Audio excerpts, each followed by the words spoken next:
नमस्कार प्यारे बच्चों, वेलकम है आपका आज की क्लास में। कल हमने क्वाड्रेटिक इक्वेशन के फर्स्ट एक्सरसाइज को कंप्लीट किया था। आज हम सेकंड एक्सरसाइज करेंगे और सेकंड एक्सरसाइज आपको क्या कराती है, आपको इक्वेशन के रूट फाइंड करने सिखाती है। वैसे हमने पिछली एक्सरसाइज में जो क्वेश्चंस किए थे हमने उसमें ऑलरेडी रूट्स फाइंड कर लिए थे, लेकिन आपको पर्टिकुलरली यहाँ पे रूट्स फाइंड करने हैं। और रूट फाइंड कैसे करते हो, जैसे आपने पोलिनोमियल पढ़ा था। देखिए, पहले थोड़ा सा एग्जांपल लेके मैं बता देता हूँ, फिर हम एक्सरसाइज पे सीधा चलेंगे। ठीक है, देखिए आपने कुछ ऐसा एक्सप्रेशन पढ़ा, जैसे आपने पॉलिनोमियल पढ़ा था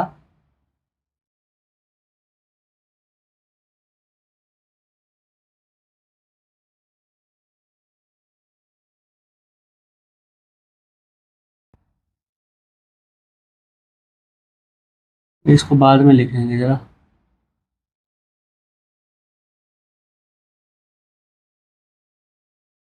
जैसे आपने ये पढ़ा, ठीक है। हम्म जैसे आपने ये पढ़ा, क्या पढ़ा था इसके बारे में, ये पॉलिनोमियल था।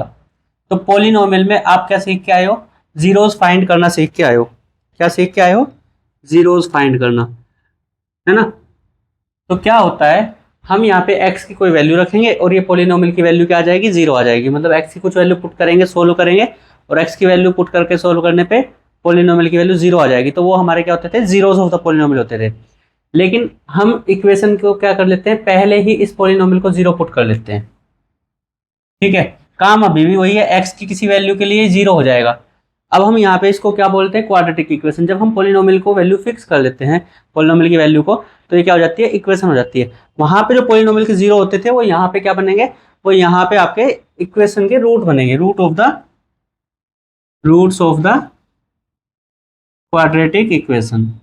ठीक है, तो ये आपके रूट्स बनते हैं। बस इतना सा काम है, सारा काम हम पहले करके ही आए हुए हैं। बस हमें यहाँ पे फैक्टराइजेशन करना है, और इस एक्सरसाइज में आप फैक्टराइजेशन की हेल्प से सीखेंगे। और नेक्स्ट एक्सरसाइज में आप क्या पढ़ेंगे, डिस्क्रिमिनेंट रूल पढ़ेंगे। डिस्क्रिमिनेंट रूल ऐसा होता है जब आप के माइंड में कुछ भी ऐसा फैक्टराइजेशन नहीं आता है कि आप उसको फैक्टराइज कर पाओ। ठीक है, यहाँ पे देखिए, जब भी आप फैक्टराइज करते हो तो बेसिकली आप इंटीजर्स में डील करते हो। आप इरेशनल नंबर में इतना माइंड नहीं यूज कर सकते, इतना यूज नहीं कर पाते हो माइंड।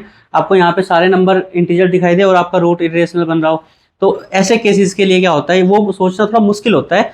इसलिए डिस्क्रिमिनेंट रूल की हेल्प ली जाती है।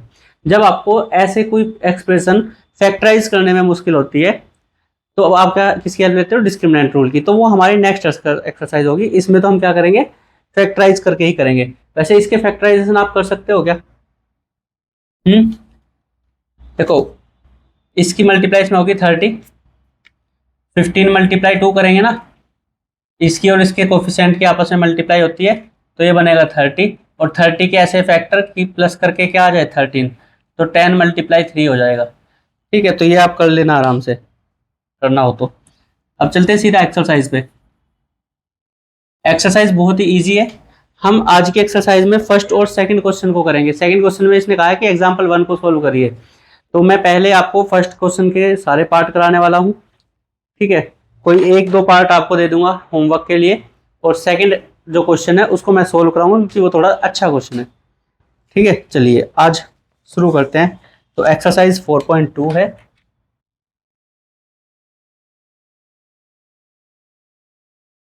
ठीक है, क्वेश्चन नंबर 1 कह रहा है, find roots of the following quadratic equation by factorisation. Find roots by factorisation. ठीक है, उसने एस यूज किया हुआ है तो आप भी एस ही लगा लो। फैक्टराइजेशन, तो रूट्स मैंने आपको बता दिया क्या होता है। फैक्टराइजेशन आप सीख के आए हो, एट्थ में भी किए थे, नाइन्थ में भी किए हैं। एट्थ में आपने पॉलिनोमियल जहाँ पे पढ़ा था तो उसकी लास्ट एक्सरसाइज थी फैक्टराइजेशन करने वाली। नाइन्थ क्लास में आप फैक्टराइज करके ही आए हो। ठीक है, फैक्टर थ्योरम भी आपने पढ़ी है, तो किसी की भी हेल्प से आप कर सकते हो फैक्टराइज। तो फर्स्ट पार्ट देखिए इसका, x square minus 3x minus 10।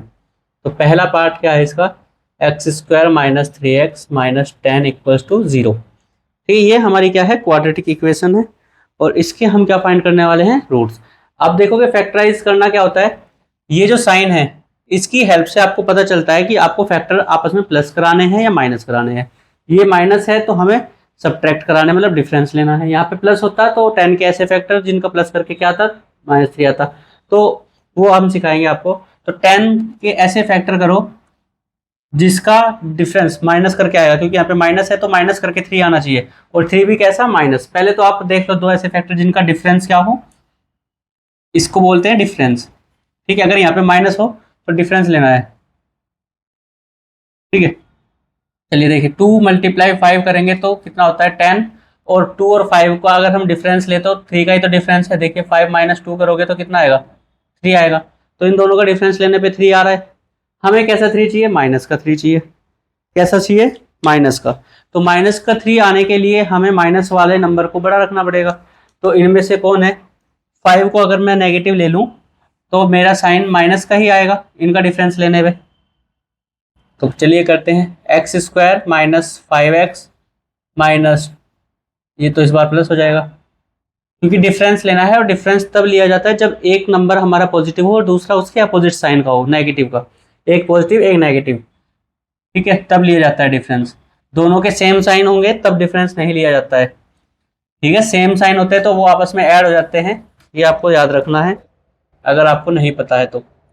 और ऐसे इक्वेशन में कहीं पे बीच में इक्वल टू है तो आपको शुरू में इक्वल टू नहीं लगाना है। आपकी बहुत बार हैबिट होती है कि आप लाइन के शुरू में इक्वल टू करके लगाते हो और यहाँ पे भी इक्वल टू रखते हो। ये इक्वल टू नेसेसरी है, कंपलसरी है, और यहाँ पे आप ये एरो वाला ऐसा साइन लगाएंगे, इसका मतलब होता है देयरफॉर। ठीक है, लगा सकते हो लाइन में।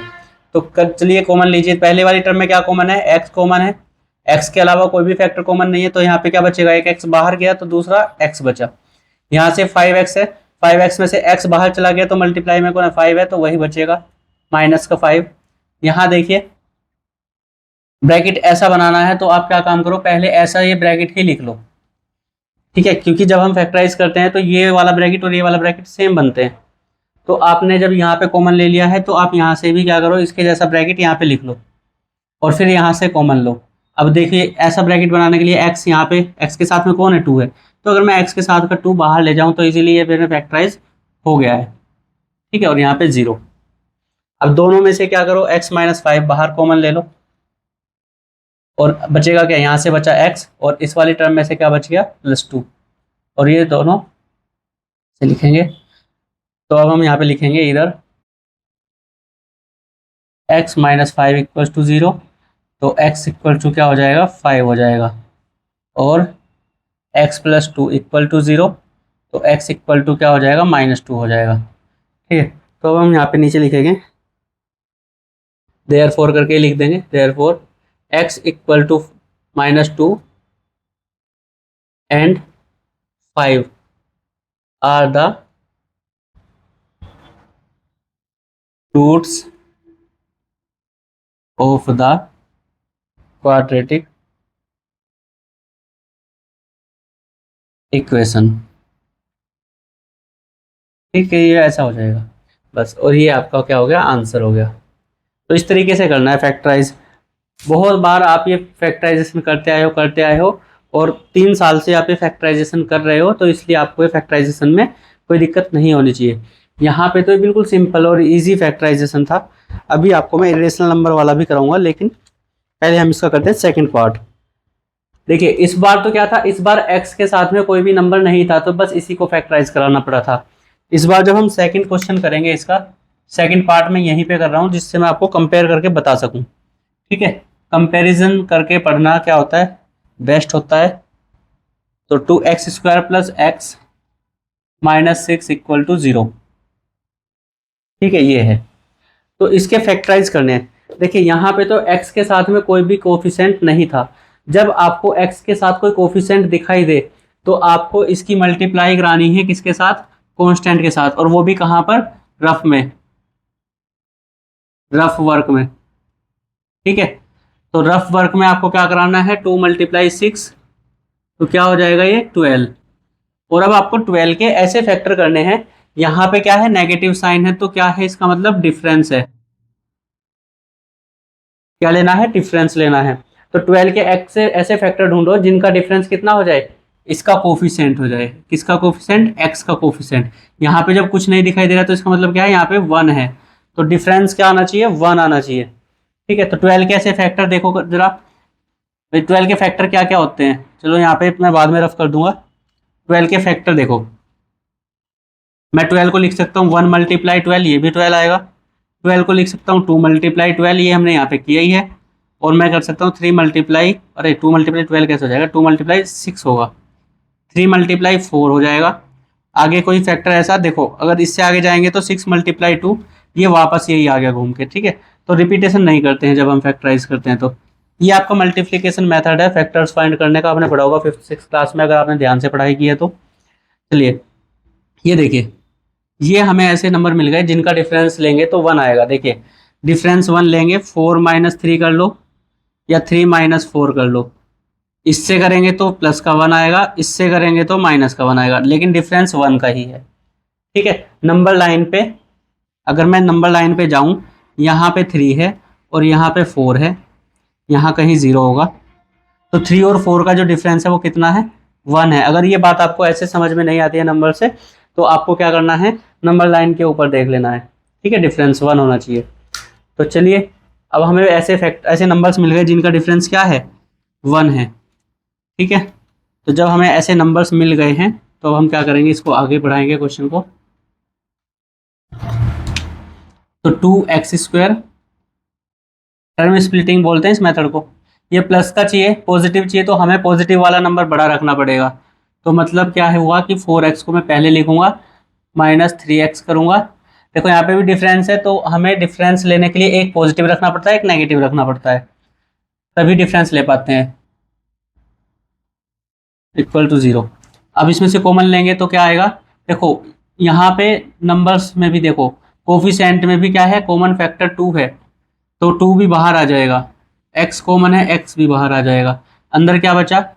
x बचा। ये 2x² को हम क्या लिख सकते हैं, 2x² के अगर मैं फैक्टराइजेशन करूंगा तो 2 × x करूंगा। इसमें से मैंने 2 और x को बाहर ले लिया, तो ये वाला x बचा, तो मैंने लिख दिया +4।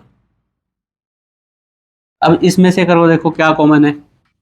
देखो यहाँ पे x तो है ही नहीं बाहर लेने के लिए कॉमन, तो कौन है नंबर्स में से? देखो 3, 6 और 3 में 3 कॉमन फैक्टर है और नेगेटिव ले लिया, तो x प्लस, अरे ये 2 जब मैंने यहाँ से कॉमन लिया ना, तो ये भी 2 बचेगा, क्योंकि 4 के फैक्टर क्या होते हैं? 2 × 2 होते हैं। तो इसमें से जब 2 बाहर जाएगा, ठीक है, ये 4x था, ये दोनों बाहर चले गए, तो ये बचा बस। ठीक है, ये मैंने छोड़ दिया था, मतलब भूल गया था इसको लिखना। तो यहाँ से क्या बचेगा, फिर से x + 2 बचेगा और =0। पहली टर्म में से, दूसरी टर्म में से, दोनों में से x + 2 वाला ब्रैकेट बाहर कॉमन ले लेंगे दोनों टर्म में से। दोनों टर्म क्यों बोल रहा हूँ मैं इनको, क्योंकि जब भी टर्म्स होती हैं वो प्लस माइनस से सेपरेट होते हैं। मैं आपको बात बहुत बार बता चुका हूँ, प्लस और माइनस से ही टर्म सेपरेट होते हैं। यहाँ पे इस पूरे इक्वेशन में यहाँ पे माइनस लगा हुआ है इन दोनों टर्म्स के बीच में, ये आपस में मल्टीप्लाई में है, ये भी आपस में मल्टीप्लाई में है, तो बस यहाँ से इसी की वजह से टर्म सेपरेट है। इन दोनों टर्म्स में से x + 2 बाहर कॉमन आ गया, तो अंदर इस वाली टर्म में क्या बचेगा, इस वाली टर्म में से ये वाला ब्रैकेट बाहर आ गया, तो ये बचा बस 2x। इधर से -3 बाहर, -3 बचा और ये =0। ये हो गया फैक्टराइजेशन। ठीक है, अब हम यहाँ पे लिखेंगे इधर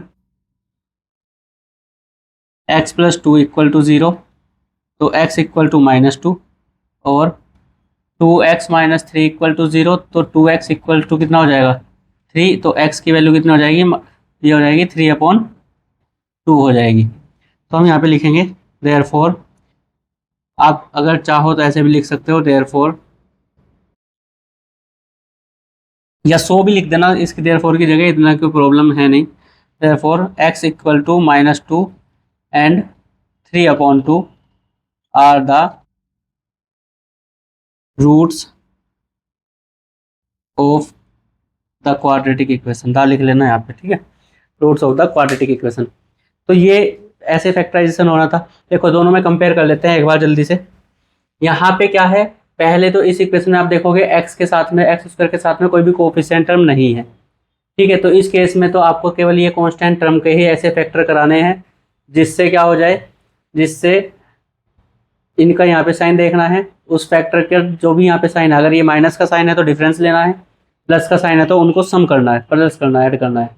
तो इनका 10 के ऐसे फैक्टर देखना है जिनका डिफरेंस कितना हो जाए, 3 हो जाए।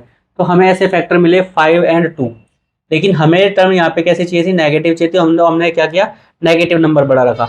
और इस केस में यहाँ पे आओगे, पहले एक बार यहीं तक का कंपेरिजन करते हैं।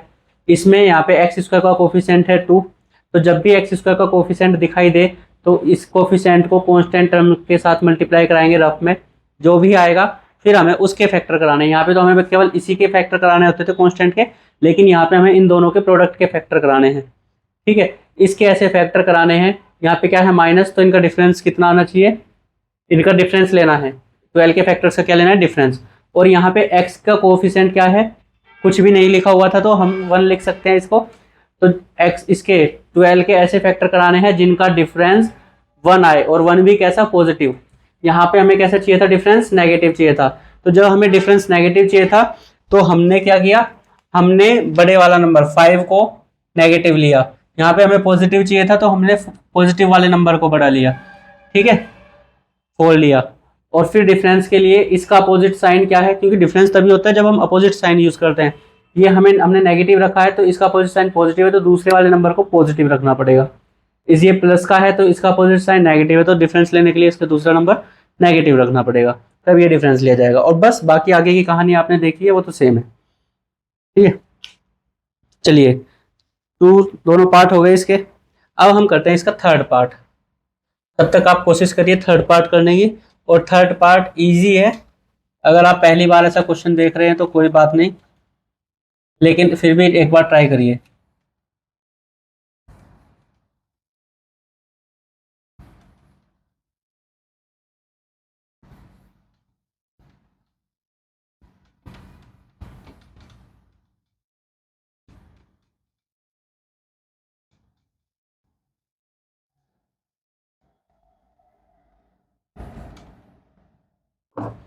चलिए देखिए थर्ड पार्ट क्या है इसका।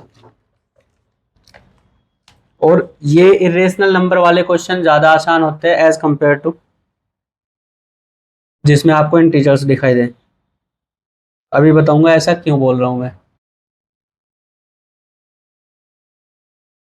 चलिए ये तो वैसे भी आसान है, इसमें तो कुछ नहीं है। मुझे लगा ज़्यादा तगड़ा क्वेश्चन होगा। देखिए यहाँ पे आपको एक्स स्क्वायर का कोफिशिएंट दिखाई दे रहा है, तो मतलब ये जो हमने सेकंड वाला पार्ट किया था उसके जैसा है। ठीक है, तो हमें इसके मल्टीप्लाई किससे करानी पड़ेगी, कांस्टेंट टर्म कौन है, 5√2, इससे करानी पड़ेगी। तो हमें क्या कराना है, रफ में कराना है। ठीक है, √2 मल्टीप्लाई 5√2, ये कराना है। देखिए सेम नंबर की सेम नंबर से मल्टीप्लाई कराते हैं तो क्या हो जाता है, उसका स्क्वायर हो जाता है। सेम नंबर की सेम नंबर से मल्टीप्लाई कराते हैं तो उसका क्या हो जाता है, स्क्वायर। यहाँ पे मैं पहले √2 की √2 से मल्टीप्लाई कराऊंगा तो √2 का क्या हो जाएगा, स्क्वायर हो जाएगा। और आपको पता है किसी भी रूट वाले नंबर का स्क्वायर करते हैं तो इसका रूट हट जाता है, तो ये क्या बनेगा, 5 मल्टीप्लाई 2 बनेगा। तो इसका मतलब क्या हुआ, ये क्या बन गया, 10 बन गया। अब आपको 10 के ऐसे फैक्टर करने हैं, यहाँ पे क्या है, प्लस का साइन है, तो आपको क्या करना है, ऐड करना पड़ेगा। आपको क्या करना पड़ेगा, ऐड करना पड़ेगा। तो इस 10 के ऐसे फैक्टर करिए जिसको ऐड करके क्या आ जाए, इस x का कोफिशिएंट आ जाए। इस x का कोफिशिएंट क्या है, +7 है। इस x का कोफिशिएंट क्या है, +7 है। तो +7 करने के लिए आपको क्या करना पड़ेगा, दोनों ही नंबर प्लस के रखोगे। करो जरा, इससे आगे एक बार करके देखिए जरा। ठीक है, फिर मैं कराता हूं, यहां तक करके देखिए जल्दी से।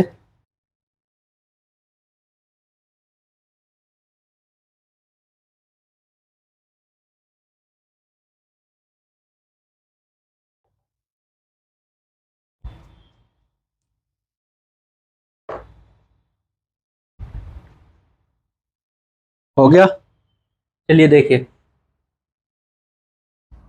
तो 10 के ऐसे फैक्टर आपको पता है जिनको ऐड करके क्या आएगा, 7 आ जाए। तो 5 2 जा 10, 5 और 2। आप किसी भी नंबर को पहले लिख सकते हो, इसमें कोई ऐसा कुछ नहीं है कि आपको पहले 5 लिखना है या पहले √2 लिखना है, मतलब पहले 2 लिखना है पहले 5 लिखना है, इससे कोई फर्क नहीं पड़ता है। ठीक है, लेकिन आप देखो, आप इस तरीके से रखो कि आपस में क्या हो जाए, कॉमन हो जाए। देखो यहाँ पे इस वाले टर्म में 5 है, तो मैं इस वाली टर्म के साथ में 5 लिख दूँ तो कोई मुझे प्रॉब्लम नहीं होनी चाहिए। ठीक है, तो मैं यहाँ पे 5x बाद में लिख लूँ क्योंकि 5 आराम से कॉमन आ जाएगा। ठीक है,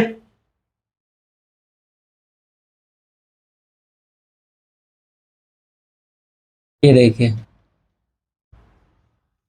यहाँ से दोनों में से 5 इजीली कॉमन हो जाएगा, तो इसलिए मैंने 5 को इस वाले टर्म के साथ रख लिया। 2 जो है, 2 इसके साथ आराम से कॉमन ले लेंगे। जैसे यहाँ पे देखो √2 मल्टीप्लाई √2 किया था, तभी तो ये √2 का स्क्वायर बना था, तभी तो ये √2 का स्क्वायर बना था। तो ये जो √2 है, मतलब ये जो 2 है, इसको मैं क्या लिख सकता हूँ, √2 मल्टीप्लाई √2 बोल सकता हूँ, और ये x इसके साथ मल्टीप्लाई में है। अब देखिए क्या कॉमन होगा, और ये क्या है, ये है √2 मल्टीप्लाई x।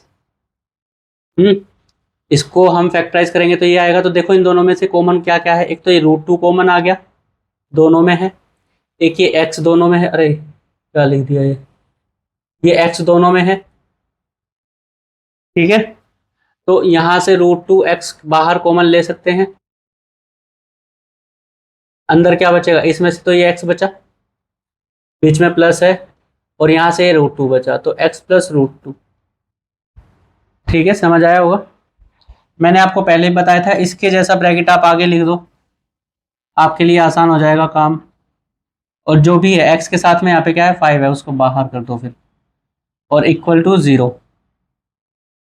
ठीक है, हो जाएगा। तो करिए जरा, x प्लस √2 दोनों टर्म्स में से बाहर कॉमन आ जाएगा, यहाँ से बचा √2x, और यहाँ से क्या बचेगा, +5 इक्वल टू 0। फिर से वही इधर x प्लस √2 इक्वल टू 0, तो x की वैल्यू कितने हो जाएगी, -√2। ये इधर आके क्या हो जाएगा, नेगेटिव हो जाएगा। और करके लिखोगे √2x प्लस 5 इक्वल टू 0, तो √2x कितना हो जाएगा, इक्वल टू -5, ये उधर जाके नेगेटिव। अब ये x की वैल्यू फाइंड करने की, तो ये x के साथ किसने मल्टीप्लाई में, तो ये डिवाइड में जाएगा, तो -5/√2। ठीक है, ये इसका रूट हुआ। लेकिन आपने पढ़ा है, जब भी आपको ऐसा नंबर दिखाई दे जिसमें डिनोमिनेटर में इरेशनल नंबर हो, तो आपको क्या करना है, उसको रेशनलाइज करना है। तो आप यहाँ पे भी रेशनलाइज करेंगे। ठीक है, तो आपको यहाँ पे भी क्या करना पड़ेगा, रेशनलाइज करना पड़ेगा। तो ऊपर क्या हो जाएगा, -5√2, और अपॉन में क्या हो जाएगा, √2 मल्टीप्लाई √2, तो ये क्या हो जाएगा 2। तो x की एक वैल्यू ये हो गई। ठीक है, रेशनलाइज करा देना। जब भी आपको डिनोमिनेटर में इरेशनल नंबर दिखता है, तो आपको क्या करना होता है, उसको रेशनलाइज करना होता है। तो अब आप यहाँ पे लिख दोगे देयरफॉर x इक्वल टू -√2 एंड x इक्वल टू -5√2/2। क्या मैंने कोई गड़बड़ तो नहीं कर दी ना यहाँ पे, नहीं कुछ भी गड़बड़ नहीं, नहीं गड़बड़ तो मुझे लग रही है, क्या है, कुछ गड़बड़ नहीं है। नहीं है कोई भी गड़बड़। चलिए, तो ये क्या हो जाएंगे, are the roots of the quadratic equation answer. ठीक है, चलिए इसी को कराता हूँ मैं, बस थोड़ा सा चेंज करके कराऊंगा पहले फोर्थ पार्ट पे, तब उसके बाद ही चलेंगे। ठीक है, फोर्थ पार्ट पे हम उसके बाद चलेंगे, तो आपको बिल्कुल पिक्चर क्लियर समझ में आएगी कि मैं आपको क्या कराना चाहता हूँ। देखिए सेम क्वेश्चन रखेंगे, बस थोड़ा सा चेंज रखेंगे। √2x² -7x plus 5√2 equal to 0। ठीक है, मैं आपको क्या समझाना चाहता हूँ, थोड़ा सा ध्यान देके एक बार समझ लेना। ठीक है, देखिए यहाँ पे ये जो नंबर है, मतलब आप इसके साथ मल्टीप्लाई कराओगे और आपको ऐड करके बीच वाला नंबर चाहिए। यहाँ पे भी ऐसा ही है, इसके साथ मल्टीप्लाई कराओगे, जो आएगा, जो कि आया कितना था, 10 आया था। ठीक है, 10 के ऐसे फैक्टर कराने हैं, यहाँ पे क्या है, प्लस करके -7 आए। आप ये सोचो कि 2 नंबर्स हैं, उनको प्लस करके +7 आ जाएगा, कोई दिक्कत नहीं है। लेकिन 2 नंबर ऐसे भी हो सकते हैं क्या, पॉजिटिव, जो आप पॉजिटिव नंबर के फैक्टर करो, और 2 नंबर ऐसे भी हो सकते हैं कि जिनका सम नेगेटिव आए, तो बिल्कुल हो सकते हैं। हमने क्या करना है, हमें तो ऐड करना है, हमें क्या करना है, ऐड। इसका मतलब ऐड होता है, और अगर यहाँ पे माइनस दिया होता है जैसे पिछले क्वेश्चन में दिया था, तो उसका मतलब होता है डिफरेंस। तो ऐड हम डिफरेंस हम कब लेते हैं, जब एक का साइन प्लस हो दूसरे का माइनस हो, तब हमें डिफरेंस लेते हैं। लेकिन अगर दोनों प्लस प्लस हो तो भी वो ऐड हो जाएंगे, और दोनों माइनस माइनस हो तो भी वो ऐड हो जाएंगे। ठीक है, तो हमें 10 के क्या फैक्टर मिले, 5 मल्टीप्लाई 2 ऐसे फैक्टर मिले थे जिनका सम कितना आएगा, 7 आएगा। लेकिन हमें 7 चाहिए नेगेटिव, तो हम क्या करेंगे, इसको नेगेटिव लिखेंगे दोनों को। ठीक है भाई, माइनस का ही 2 लिख लो और माइनस का ही 5 लिख लो, तब भी बात क्या रहेगी, सेम रहेगी। ठीक है, तो यहां से √2x कॉमन, तो ये x माइनस √2 बचा, और यहाँ से -5 कॉमन, तो x माइनस √2 बचा इक्वल टू 0। कर लोगे इससे आगे, तो यहाँ तक ही मुझे समझाना था ये। ठीक है, मुझे मेरा मेन पर्पज़ ये था समझाने का कि आपको ये बात समझ में आए कि किसी पॉजिटिव नंबर के फैक्टर जब आप कर रहे हो, तो उसके प्रोडक्ट का जब जब हम उसके फैक्टर्स लेते हैं, तो उसके दो फैक्टर का सम पॉजिटिव या नेगेटिव हम ले सकते हैं फैक्टराइजेशन में। ठीक है, क्योंकि इनके पॉजिटिव भी फैक्टर होते हैं, इनके नेगेटिव भी फैक्टर होते हैं। जब आपने रिमाइंडर थ्योरम पढ़ी थी लास्ट ईयर, आपको याद होगा, रिमाइंडर थ्योरम पढ़ते टाइम आपने क्या किया था, जैसे ये लिखा है पोलिनोमियल x² + 9x + 15। तो जब आप क्या करते थे रिमाइंडर थ्योरम में, रिमाइंडर थ्योरम यूज करते थे, तो आप इस 15 के क्या करते थे, फैक्टर करते थे। पहले 15 के फैक्टर जब आप लिखते थे तो ऐसे लिखते थे +-1 कोमा +-3 +-6। तो पॉजिटिव भी उसके फैक्टर होते थे, नेगेटिव भी उसके फैक्टर होते थे। तो जब हम यहाँ पे 10 लिख रहे हैं ना, तो 10 को हम ऐसे लिख सकते हैं, 10 = -5 मल्टीप्लाई -2। तो ये भी इसके फैक्टर है, तो इसलिए हमने दोनों माइनस माइनस के ले लिया। अब मुझे उम्मीद है आपकी समझ में आ गया होगा अच्छे से जो मैंने आपको बताया है। ठीक है, तो सही लगा, चलिए नोट कर लो एक बार। फिर एक बात और अभी मैं समझाता हूँ तुम्हें, एक बात और समझाता हूँ।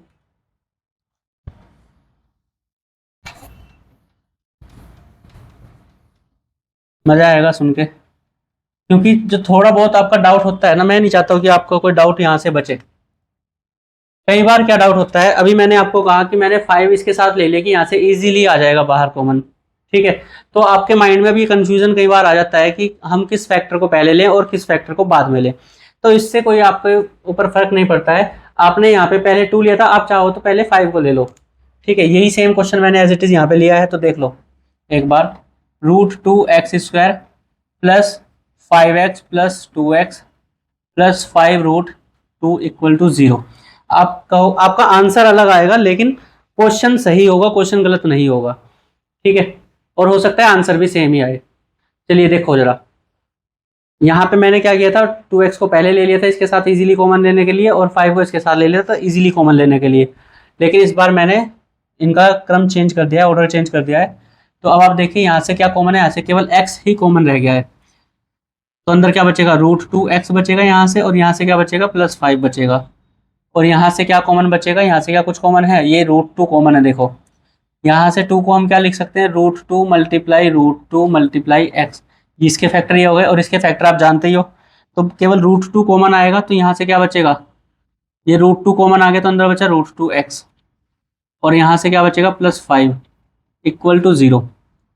ठीक है, पहली टर्म इन दोनों में से क्या कॉमन आ जाएगा, √2x + 5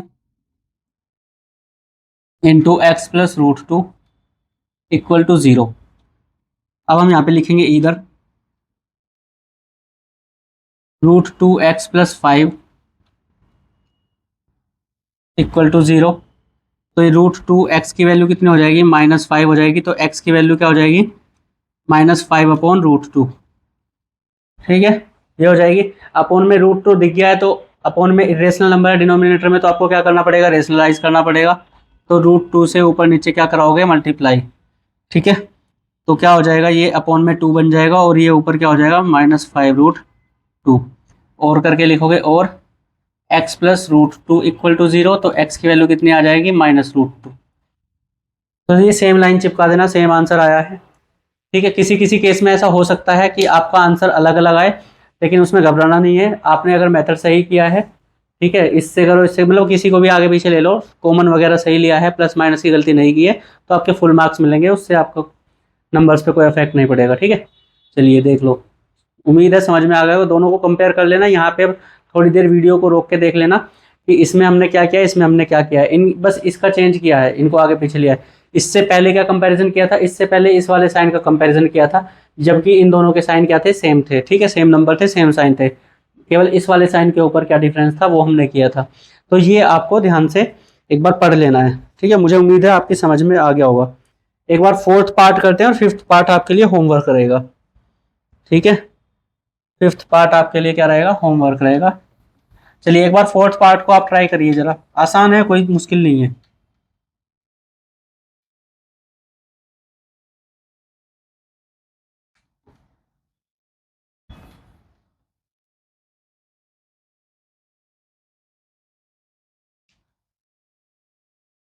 और कहीं पे डाउट हो तो कमेंट कर दिया करें नीचे, मैं देख के आगे नेक्स्ट वीडियो में आपको समझा दूंगा। चलिए फोर्थ पार्ट देखिए अब इसका। Fourth part, 2x² -x +1/8 = 0। ठीक है, देखिए इक्वेशन में क्या होता है, चलो मैंने आपको बताया नहीं था, वो मुझे बताना चाहिए था पिछले इंट्रोडक्शन में ही, कोई बात नहीं, कर लेंगे उसको भी। देखिए ये इक्वेशन है, ठीक है, आपको यहाँ पे फ्रैक्शन में दिख रहा है, नंबर फ्रैक्शनल नंबर दिख रहा है, आप कहोगे कि इसके फैक्टर कैसे करें, इसकी मल्टीप्लाई इसमें करेंगे, 2 × 1/8 और इक्वल्स टू क्या आ जाएगा, 1/4। अब आप 1/4 कैसे फैक्टर ढूंढोगे जिनका डिफरेंस क्या है, 1 आए, तो आपके लिए तो क्या हो जाएगा, बहुत मुश्किल हो जाएगा, है ना। हो जाएगा या नहीं हो जाएगा, ऐसे नंबर ढूंढना 1/4 के फैक्टर जिनका डिफरेंस क्या हो जाए, 1 हो जाए, नहीं डिफरेंस क्यों हो जाए, सम हो जाए, सम कितना हो जाए, 1 हो जाए। वैसे तो आसान है, 1/2 × 1/2 कर दो, यहीं से ही आपका काम हो जाएगा, यहीं से ही क्या हो जाएगा, आपका काम खत्म हो जाएगा इसी में। चाहो तो ऐसे कर सकते हो। तो हम क्या करेंगे, 2x² लिखेंगे -1/2x -1/2x +1/8 = 0। ठीक है, तो यहाँ से आपको क्या करना है, x कॉमन लेना है, x कॉमन लिए तो यहाँ से क्या बचेगा, 2x -1/2 माइनस, यहाँ पे देखो पहले ही ब्रैकेट क्या कर लो, सेम लिख लो, 2x -1/2 अगर आप लिखोगे और इक्वल टू 0,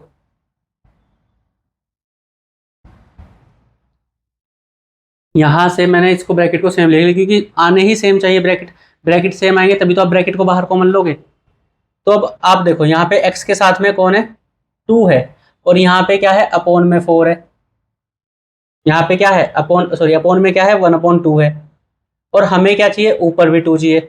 तो आप 1/2x, ये एक फ्रैक्शनल नंबर है, आपको एक इक्विवेलेंट फ्रैक्शन चाहिए जिसमें x के साथ में क्या मिल जाए, 2 मिल जाए। तो मैं क्या करूँगा, 2, इसको 1/2x को, या इसको x/2 लिख लो थोड़ी देर के लिए, इसमें ऊपर नीचे 2 से अगर मैं मल्टीप्लाई करा दूं तो ये क्या हो जाएगा, 2x/4 हो जाएगा, क्या हो जाएगा, 2x/4 हो जाएगा। ठीक है, तो इसमें से देखो मुझे क्या करना है, मुझे केवल 2x बनाना है, तो मुझे ऊपर वाला नंबर तो रखना है ऐसा, तो बचा हुआ नंबर क्या ले लूंगा, कॉमन ले लूंगा बाहर, तो नीचे 2 × 2 4। तो अगर मैं यहाँ से 1/4 कॉमन ले लेता हूँ, क्या करूँ, अगर मैं यहाँ से 1/4 कॉमन ले लेता हूँ तो अंदर क्या बन जाएगा, ये बन जाएगा। ये एक टेक्निकल चीज़ है जो मैं आपको समझा रहा हूँ, इससे भी आसान हो जाएगा ये क्वेश्चन, इसमें कोई दो राय नहीं है कि मैं इससे भी आसान आपको ये क्वेश्चन करके दूंगा अभी, लेकिन मैं कुछ टेक्निकल चीज़ें आपको समझा रहा हूँ, वो सुन लो एक बार। ठीक है, तो यहाँ पे देखो x के साथ में 2 था भी नहीं, लेकिन हमने क्या किया, क्योंकि ये एक फ्रैक्शनल नंबर है तो हमने एक ऐसा इक्विवेलेंट फ्रैक्शन ढूंढा जिसके साथ में x के साथ में क्या दिख जाए, 2 दिख जाए, जिसमें x के साथ में क्या दिख जाए, 2 दिख जाए। तो हमने कर लिया वो काम, तो अब ये क्या हो गया, हमारा कॉमन लेने देने का काम खत्म होगा। अब ये ब्रैकेट दोनों एक जैसे हैं तो बाहर कॉमन ले लो, 2x -1/2, और ये क्या हो जाएगा, x -1/4 = 0। फिर आप वही इधर वाला काम अपना शुरू कर देना, ठीक है, अब क्या करना, इधर वाला काम शुरू कर देना। देयर फोर नहीं, इधर इधर 2x-1/2 इक्वल टू 0। तो 2x की वैल्यू कितनी हो जाएगी, 1/2। तो x की वैल्यू कितनी हो जाएगी, x इक्वल टू, ये 2 इधर से डिवाइड में जाएगा तो ये हो जाएगा 1/4। ठीक है, ऐसे ही आप यहाँ पे करोगे। और x-1/4 इक्वल टू 0, तो x की वैल्यू कितनी हो जाएगी, 1/4। तो दोनों सेम रूट आए हैं। ठीक है, इससे कोई डरने वाली बात है नहीं, सेम रूट आ सकते हैं बिल्कुल, वो हम थर्ड एक्सरसाइज में जिक्र करेंगे। इसको आप बिना रूट फाइंड किए भी बता सकते हो कि इसके रूट इक्वल आएंगे। चलिए अब हम आसान तरीका करते हैं इसका। ये मैंने आपको इसलिए समझाया कि आप मैथ की बारीकियां समझो। ठीक है, क्योंकि अगर आप मैथ की थोड़ी थोड़ी बारीकियां अभी से समझेंगे तो फिर आपको क्या होगा, आप जब आगे आईआईटी वगैरह की तैयारी करने जाएंगे या कुछ और करेंगे,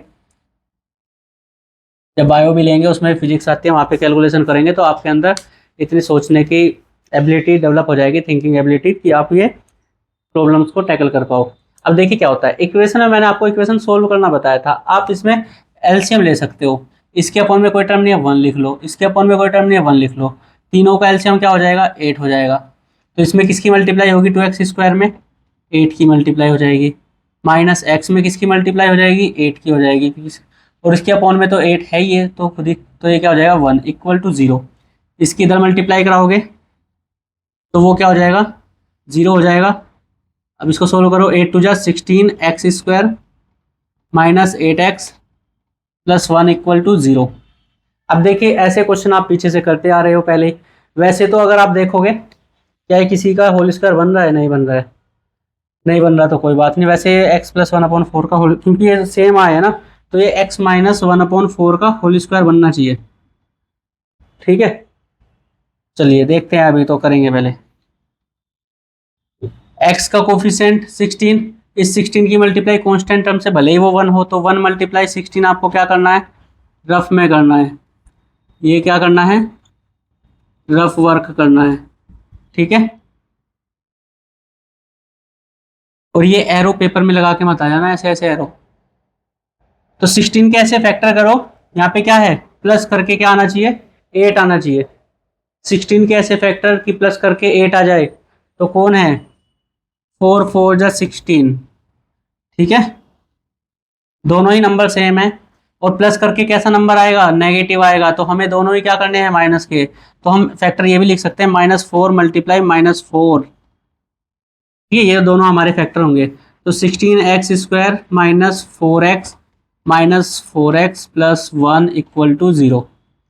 अब यहाँ से क्या कॉमन आएगा, पहले में से 4x कॉमन आ जाएगा। अब तो कॉमन लेना सीख गए हो, तो अब तो कर लेना आराम से।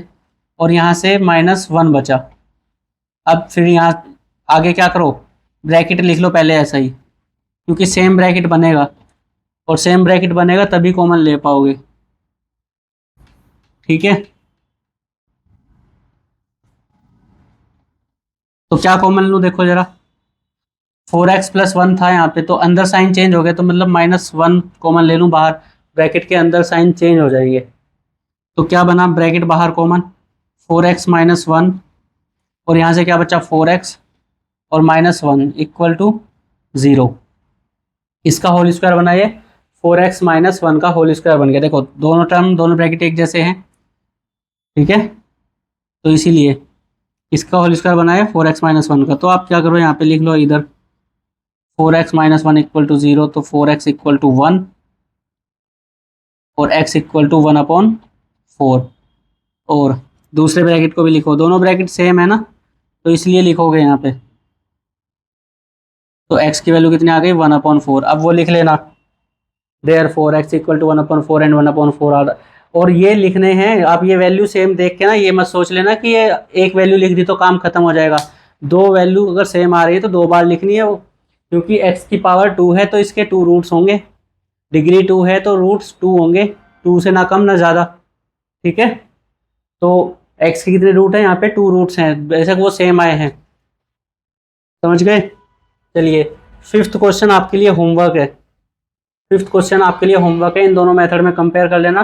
कुछ भी कंपैरिजन करने के लिए दिक्कत नहीं है। यहाँ पे तो मैंने 1/8 के ऐसे ही वो 1/4 के ऐसे ही फैक्टर कर लिए थे कि 1 हो जाए उनका सम, और वो मैंने आपको करके दिखाया था। एक बार मैं फिर से लिख देता हूँ, कभी आप या पीछे हटा के देख लेना, चलो ठीक है। अब हम क्वेश्चन नंबर 2 करेंगे। आप कहोगे क्वेश्चन नंबर 2 में तो कुछ लिखा ही नहीं है, तो एक बार ध्यान से देखो, पेज नंबर 39 पुरानी एनसीईआरटी खोलो।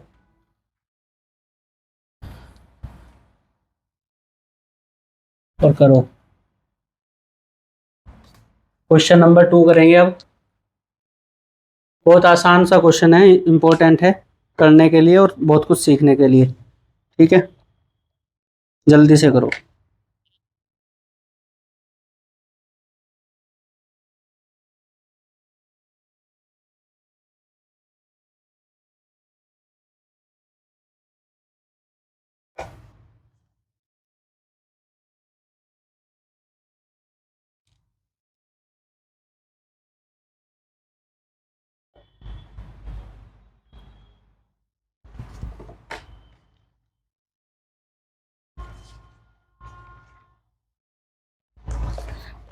देखिए एग्जाम्पल 2 के लिए वो क्या कह रहा है, solve the problem given in example 1।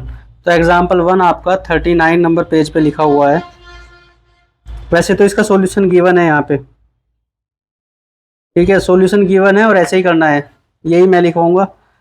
तो बल्कि ऐसा क्वेश्चन मैंने आपको करा भी दिया है, ठीक है। जब मैं आपको लीनियर इक्वेशन इन 2 वेरिएबल कराऊंगा तो मैं आपको same question linear equation in 2 variable से भी कराऊंगा और लीनियर इक्वेशन इन सॉरी ये क्वाड्रेटिक इक्वेशन की उससे भी कराऊंगा, दोनों तरह से करा दूंगा। एक ही क्वेश्चन दोनों तरीके से हो जाता है।